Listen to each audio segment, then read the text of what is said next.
तत्काल उनकी छुट्टी ही नहीं मंजूर कराई, बल्कि उनके इलाज का पूरा खर्च स्वयं अपने निजी खर्च से उन्होंने कराने का काम किया और उसका इलाज कराने का काम किया।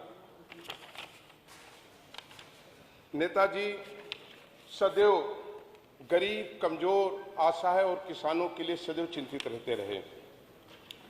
आज श्री नेताजी माननीय मुलायम सिंह यादव जी के निधन से समाजवादी पार्टी को ही नहीं बल्कि समाजवादी आंदोलन की भी अपूरणीय क्षति हुई है।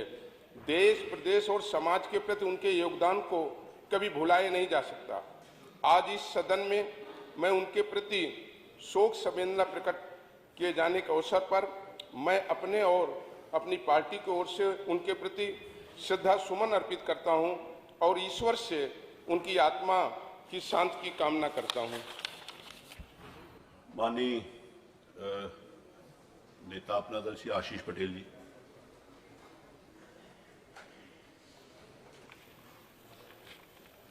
माननीय अध्यक्ष महोदय, उत्तर प्रदेश के पूर्व मुख्यमंत्री श्री मुलायम सिंह यादव जी समाजवाद के प्रखर नेता, उत्तर प्रदेश के 3 बार मुख्यमंत्री रहे श्री मुलायम सिंह यादव के निधन से आज पूरा सदन शोकाकुल है। उनके निधन से भारतीय राजनीति और समाजवादी विचारधारा में एक शून्यता का भाव हम सब महसूस कर रहे हैं। श्री मुलायम सिंह यादव जी के निधन पर समाजवादी नेताओं के विचारों का गहरा प्रभाव था। उनकी प्रेरणा से उन्होंने समाजवादी आंदोलन में भाग लिया और राजनीति में आए। भारतीय राजनीति में उनका दीर्घ अनुभव था।